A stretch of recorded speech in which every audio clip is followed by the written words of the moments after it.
लोकसभा चुनावों से पहले भारतीय जनता पार्टी को पश्चिम बंगाल में बड़ी बढ़त मिल गई है। इसके पीछे संदेश खाली का मामला है, जिसको लेकर ममता बनर्जी ने एक के बाद एक करके कई गलतियां कर दी हैं। उन्हीं गलतियों का खामियाजा टीएमसी को लोकसभा चुनाव में उठाना पड़ेगा। 2021 में हुए विधानसभा चुनाव से ही पश्चिम बंगाल में ममता बनर्जी को चुनौती दे रही बीजेपी ने इस मुद्दे को अच्छी तरह से भुनाया। संदेश खाली की वजह से बीजेपी फ्रंट फुट पर है, जबकि ममता बनर्जी बैकफुट पर। नॉर्थ 24 परगना में संदेश खाली के करीब बारासात में इसी वजह से प्रधानमंत्री नरेंद्र मोदी ने एक जनसभा में ममता बनर्जी की सरकार पर जमकर हमला बोला। प्रधानमंत्री नरेंद्र मोदी संदेश खाली की पीड़ित महिलाओं को देखकर भावुक भी हो गए। माना जा रहा है कि पिछले 2 महीने में संदेश खाली में जो कुछ हुआ, उससे ममता बनर्जी के गढ़ संदेश खाली में टीएमसी का किला हिलता दिख रहा है। पीएम मोदी ने संदेश खाली की पीड़ित महिलाओं से कहा कि चिंता न करें, हम आपका ध्यान रखेंगे।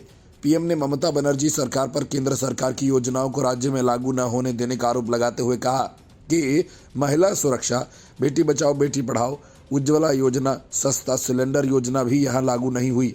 पीएम ने कहा कि संदेश खाली में गरीब आदिवासी बहनों पर अत्याचार हो रहे हैं। बंगाल सरकार अत्याचारियों को बचाने के लिए पूरी ताकत लगा रही है, लेकिन संदेश खाली की महिलाओं का गुस्सा ज्वार बन चुका है।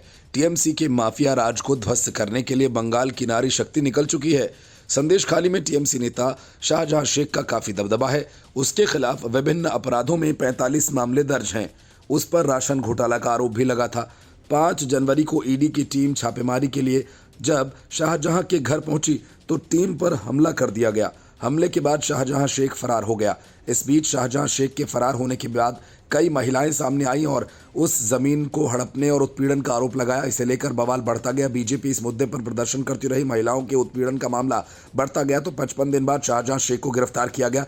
ईडी की टीम पर हुए हमले की जांच के लिए राज्य सरकार ने एसआईटी का गठन किया है, लेकिन कोलकाता हाईकोर्ट ने इस केस में सीबीआई को ट्रांसफर करने का आदेश दिया और इस पर रोक लगाने के लिए पश्चिम बंगाल सरकार बुधवार को सुप्रीम कोर्ट पहुंची। आरोपों से घिरे शाहजहां शेख पर कार्रवाई करने में हो रही लापरवाही और जिस तरह से ममता बनर्जी उसे बचाने की कोशिश कर रहे हैं, उन सबको लेकर टीएमसी की छवि को पूरे राज्य में गहरा धक्का लगा है।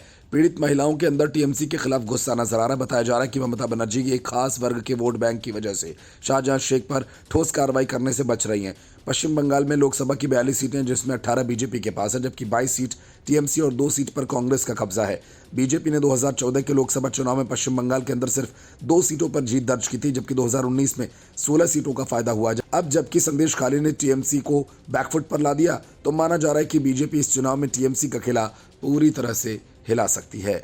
Bureau report, news of India.